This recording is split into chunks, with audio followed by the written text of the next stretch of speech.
Tonight, our team has an amazing inside look and incredible access into the high-stakes Artemis mission, which is set for what could be a historic test launch on Monday. What does the next-generation race to the moon mean for the future of humans in space? Transportation correspondent Gio Benitez has this in-depth report. It's been more than half a century since we pioneered a way to the moon. We choose to go to the moon in this decade and do the other things, not because they are easy, but because they are hard. In 6 remarkable missions under the Apollo program, America landed 12 men on the lunar surface and changed the very nature of what humans are capable of. There's a huge sequence of events that has to happen. It really changes their perspective on everything. It's a dream come true. Now NASA's next era of lunar exploration, called Artemis, is set for liftoff, and it will push the bounds of humanity and our place in the cosmos. You're answering questions that just really haven't been answered before. Everybody is just focused but also excited to be where we are. This time, we're going to the moon to stay. NASA's goal is to establish a permanent moon base that will be the gateway to Mars and beyond. We're going to the lunar South Pole, where we're hoping to find in-situ resources that we can use. We're planning to set up a base camp there on the surface of the moon and develop technologies and operational practices that will set us up to go further on to Mars. And a next-generation space race is brewing, this time not between the U.S. and Russia, but NASA, SpaceX, and China's secretive moon mission. All that starts with NASA's first Artemis test flight Monday that will send an uncrewed spacecraft around the moon to ensure all systems are go before the first mission with astronauts aboard in 2024. To get there, NASA will be using its highly anticipated Space Launch System, or SLS. It's the world's most powerful rocket, 36 stories high, and exceeds the mighty Saturn V of the Apollo program in many ways. We have a lot going on, but we need to stop and be in that moment and celebrate that success, because the team that makes that possible, they've been working on this for years. Years of work to design a spacecraft like the Orion crew capsule, the mission's human-rated module that can support up to 4 astronauts. This system is a blend of technologies. It utilizes material systems that have heritage all the way back to the Apollo era. Very similar chemistry. Physics are still the same 50 years later. The only difference is the size. Apollo 3 astronauts, our vehicle can carry 4. And when all that rocket fuel ignites, well, you know what comes next.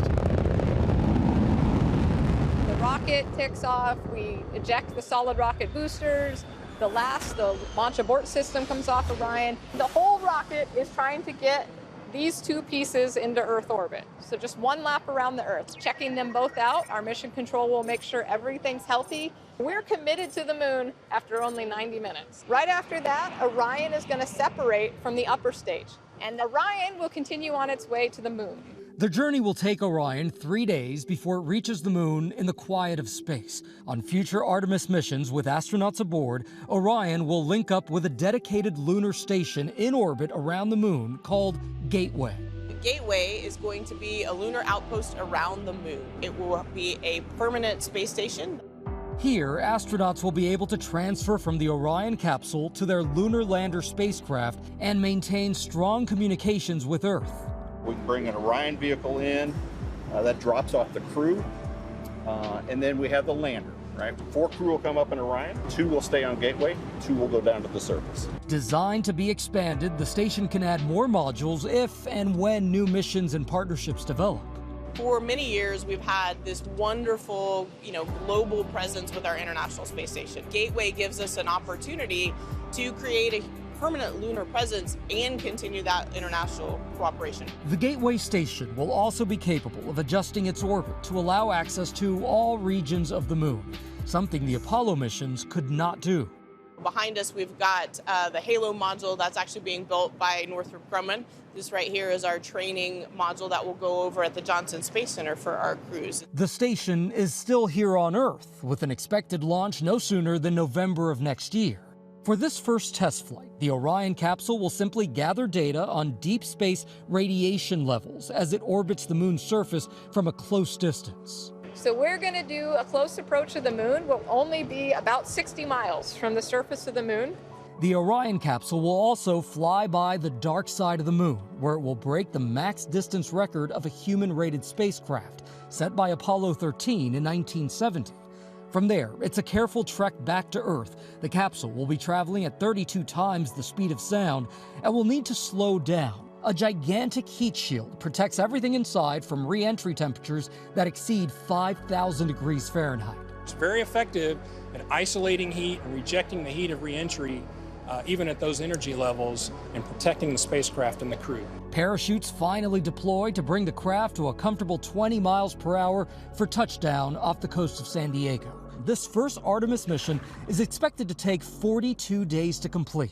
This mission being successful is a sign to the world and to the American people that we've been doing our best with your resources, and so thank you. We owe them that. And while no humans are on board the Orion capsule just yet, candidates at NASA are busy preparing for a lunar mission in the near future, performing tasks and exercises in one of the world's deepest pools to mimic lunar conditions for astronauts.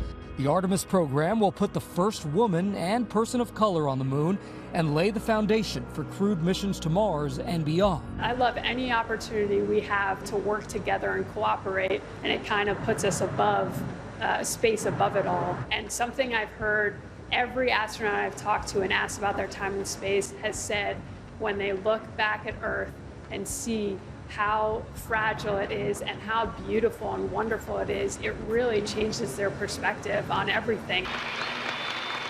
60 years after that iconic JFK speech. For the eyes of the world now look into space, to the moon and to the planets beyond.